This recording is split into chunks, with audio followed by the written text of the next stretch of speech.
Illinois, often referred to as the land of Lincoln, or the state with broad shoulders, is a place of strength and opportunity. Known for its innovation, rich farmland, and the cultural vibrancy of Chicago's iconic skyline, it's a state where bustling cities meet quiet, proud, small towns. Yet behind this image of prosperity and resilience lies a hidden reality, one that few truly see. Beneath the towering buildings and crowded streets, thousands of individuals battle homelessness each night, facing a struggle that rarely makes the headline. This is the untold story of Illinois, a narrative of lives teetering on the brink, in a state where the systems meant to help are stretched to their breaking point.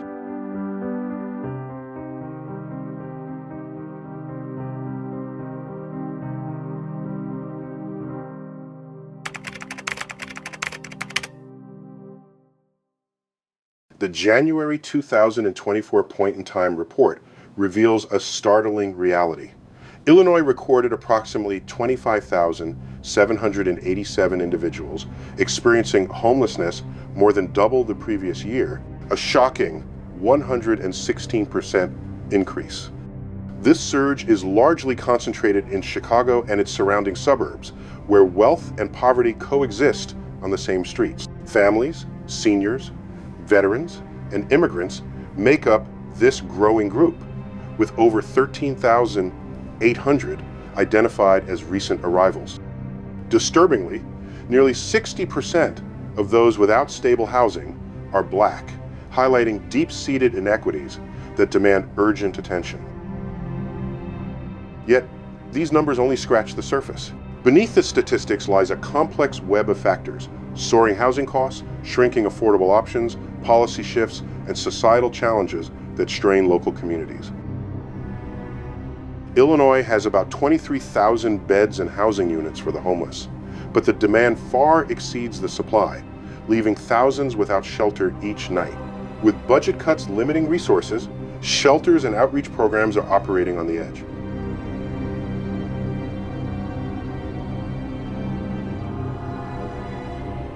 It is growing unsurmountably. It's a housing crisis. It's not a homeless crisis.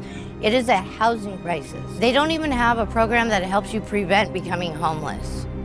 There's no subsidies for, like, let's say a senior and they're $300 short a month. There's no subsidies, no programs that help people out.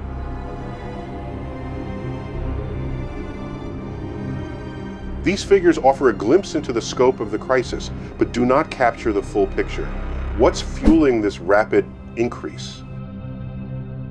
How do addiction, mental health issues, and systemic failures factor into the equation? And who are the people enduring this hardship? In the sections that follow, we will dig deeper into the causes, the faces behind the statistics, and the broader implications for Illinois and the homeless population across the nation.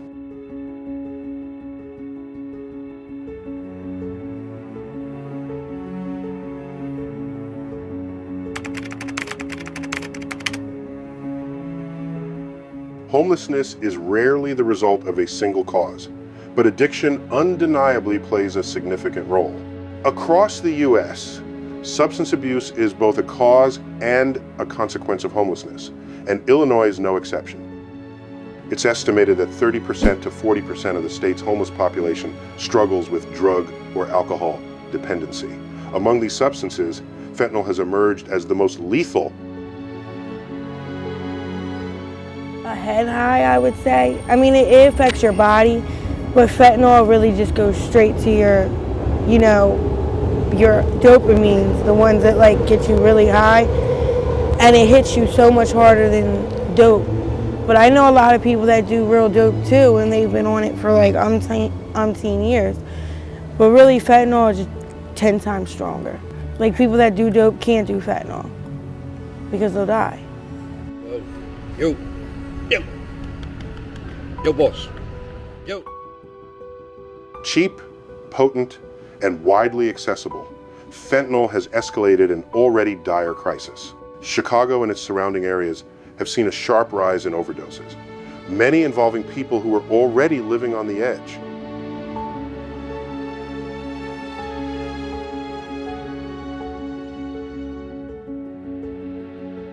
How does addiction contribute to homelessness?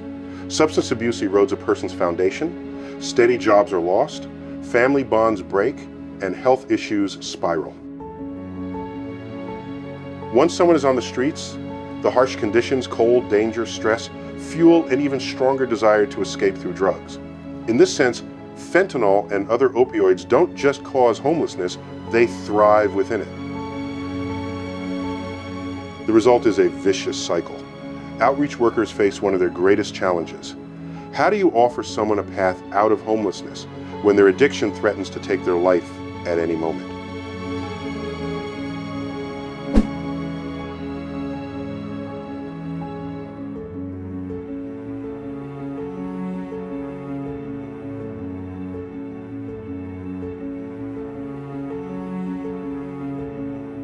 In Illinois, this issue is compounded by gaps in mental health and addiction treatment services.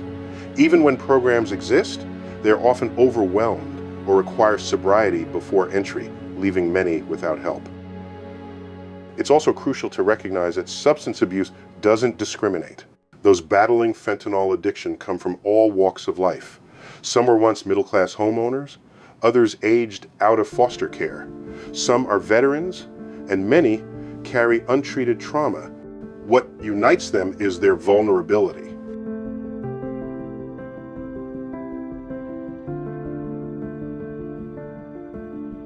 For older viewers, particularly those who have witnessed the shifts in America over the decades, this reality may prompt a larger question: why, after so much progress in medicine and social services, are we still losing people to the streets? The truth is, policies and public attitudes haven't adapted to the complexities of today's addiction crisis. Fentanyl, due to its potency, makes every misstep deadlier, and without stable housing, treatment remains a fleeting, difficult goal.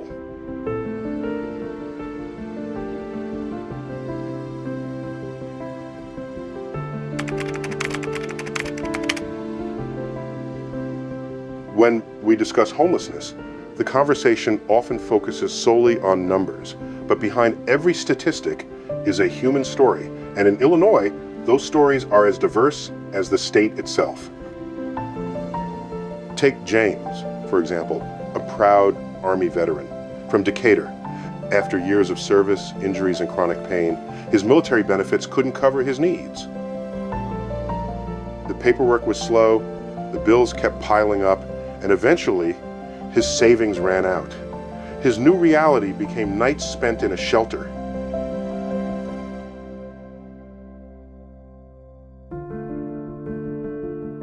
Then there's Maria, a determined single mother from Chicago's South Side. She worked 2 jobs to support her 3 children. But when her landlord raised the rent, her paychecks couldn't stretch far enough. Now, she spends her evenings in a church basement, her children doing homework under dim lights while she scrolls through job listings, hoping for a break.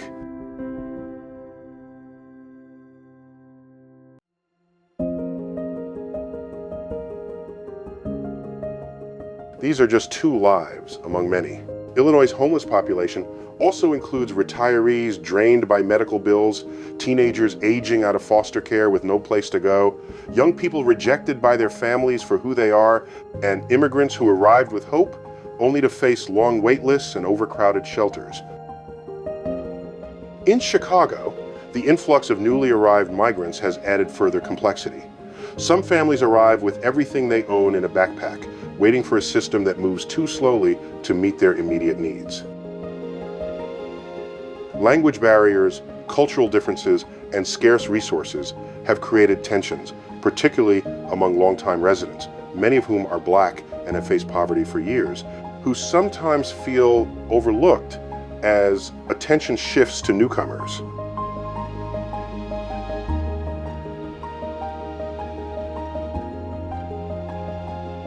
Yet, beneath these differences, common threads run through every story. Trauma, financial instability, health struggles, and the constant shadow of stigma connect them all. These aren't strangers living on distant streets. They are our neighbors, sharing the same sidewalks, walking the same streets, and holding the same hopes for safety and belonging. What if we saw them not as statistics or burdens, but as neighbors in need of support? For advocates, this shift in mindset is crucial. Homelessness in Illinois, like homelessness across America, is a deeply human issue. Every policy debate, every budget cut, every missed opportunity reverberates in the lives of people like James and Maria, reminding us that behind every number is a family, a friend, a name.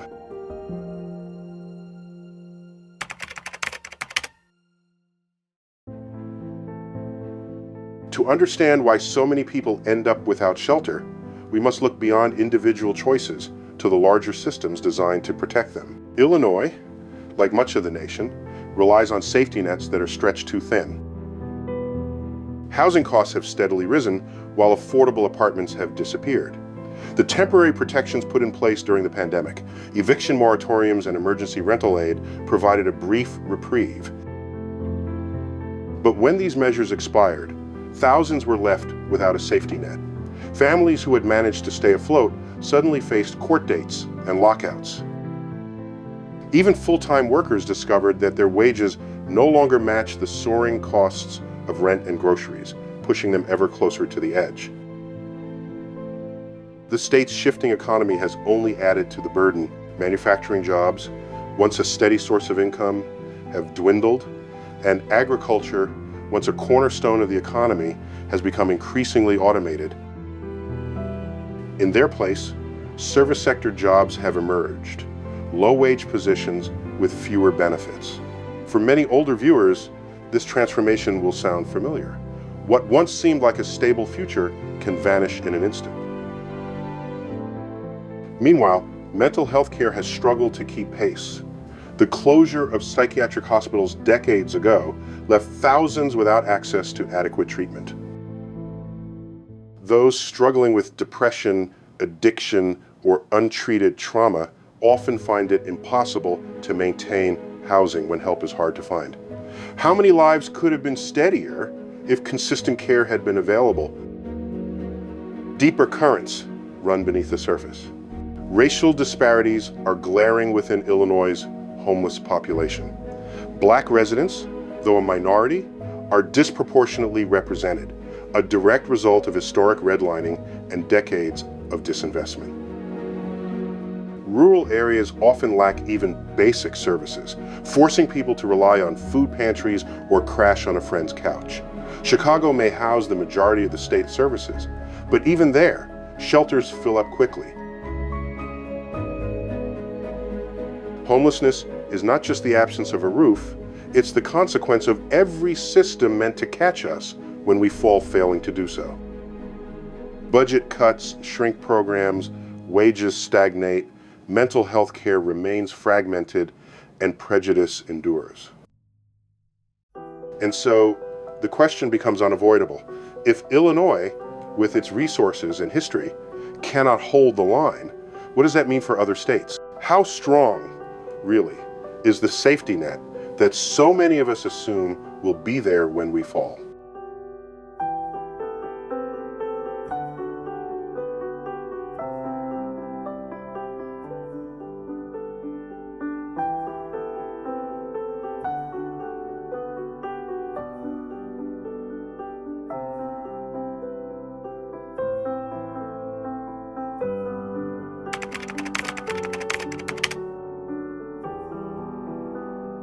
When safety nets begin to fray, their effects are no longer hidden. They are visible to all. Illinois, like many states, has tried to build systems to prevent people from falling too far, but those systems are fragile. Over the past few years, even the most well-intentioned programs have been hindered by inconsistent funding and political battles. The Home Illinois Initiative, intended to be a cornerstone in the fight against homelessness, saw significant budget cuts in 2025, stripping away millions of dollars just as the need reached an all-time high. Rental assistance programs, once instrumental in helping families stay in their homes, were scaled back even as eviction filings surged. Shelters already stretched thin now find themselves turning people away night after night, not out of a lack of desire to help, but because there is simply no room left.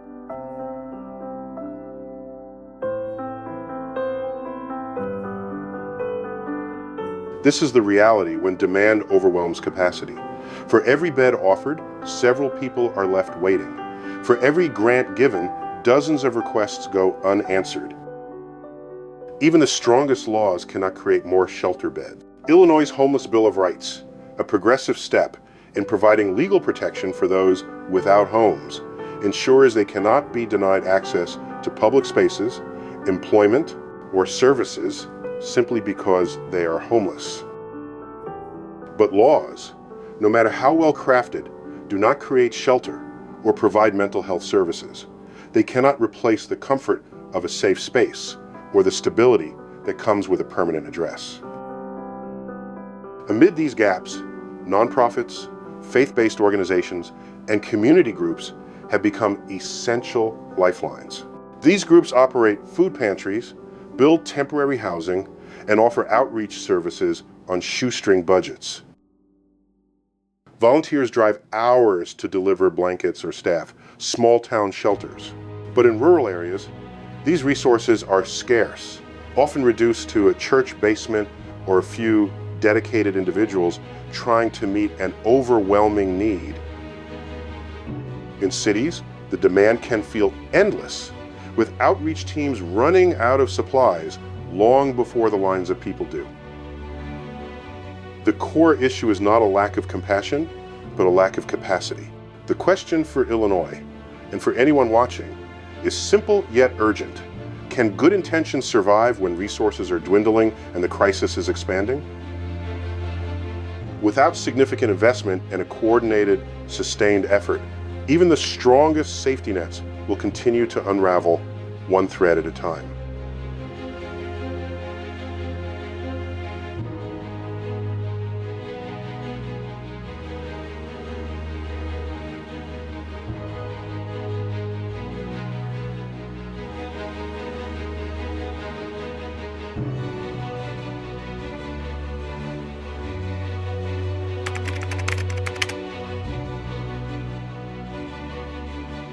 Even in the midst of a crisis that feels overwhelming, Illinois offers reasons for cautious optimism. Experts across the country agree that the first step in breaking the cycle of homelessness is simple in concept but difficult in execution. Providing people with a stable place to live. The Housing First model is leading the charge, overturning the old narrative that required individuals to overcome addiction or find employment before being offered housing. Instead, it recognizes that stability must come first. In Illinois, pilot projects have demonstrated what's possible. Vacant hotels transformed into temporary apartments, unused office buildings converted into housing, and underutilized lots turned into tiny home villages. These initiatives show that when people are given shelter, they can begin rebuilding their lives, finding jobs, seeking treatment, and reconnecting with family.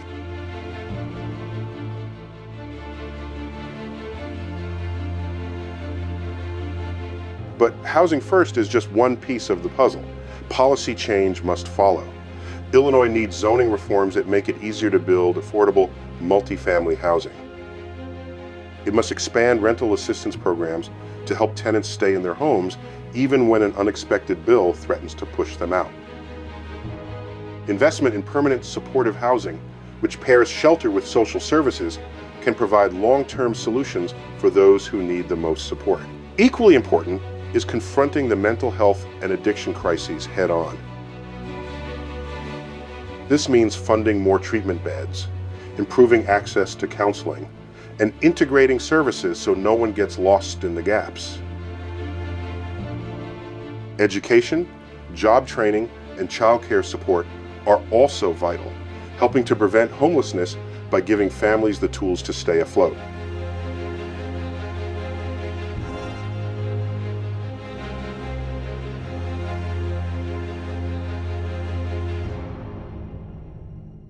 Community-driven solutions are equally essential. From church groups organizing drop-in centers to neighborhood volunteers building tiny home clusters, local efforts remind us that small steps can spark real change.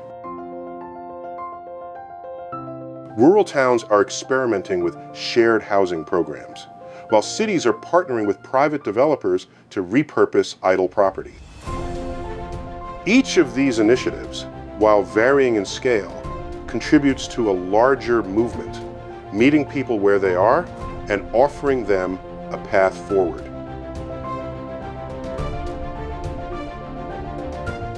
Solving homelessness in Illinois will require commitment at every level. State leaders willing to invest, nonprofits ready to innovate, and communities determined to care.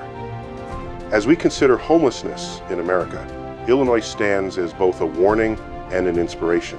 The challenge is immense, but the solutions are within reach if the will is strong enough.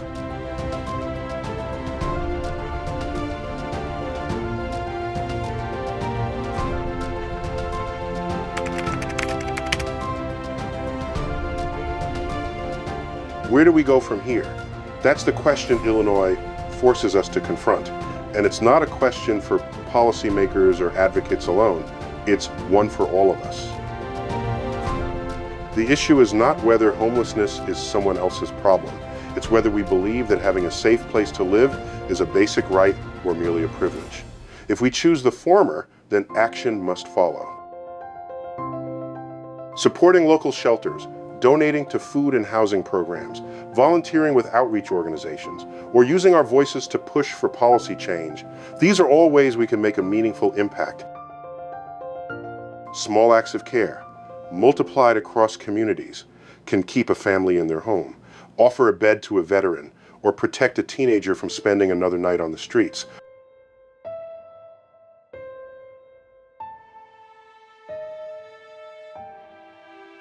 For leaders, the stakes are even higher.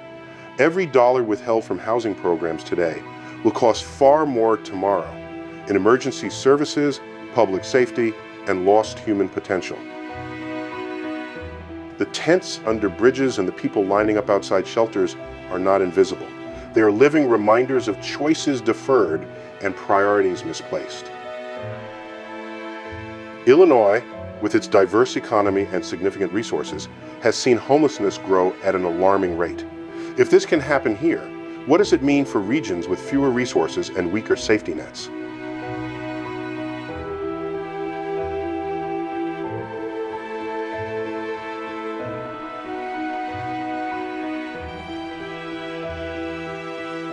The phrase "homeless in America" is not just a statistic or a headline, it's the reality of thousands of lives unfolding in plain view. It's mothers, veterans, young people, and seniors whose stories might have been different had action been taken sooner. The question now is simple. Will we wait for the crisis to deepen, or will we decide that the cost of doing nothing is too high to pay?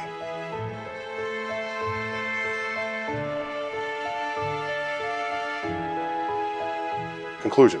Homelessness in Illinois is not just a local issue, it's a national one, reflecting gaps in housing, addiction treatment, policy, and compassion. It serves as a stark reminder of how fragile our sense of security can be, and how easily the safety nets we rely on can unravel. Yet, it also showcases resilience. A nurse caring for wounds in a crowded shelter, a veteran regaining his footing, a migrant family finding refuge in a welcoming community. The numbers are daunting, but they are not immutable. The real question is whether we have the courage to act. If we do, Illinois could shift from being a warning to an example, and Homeless in America might one day describe our past, not our present.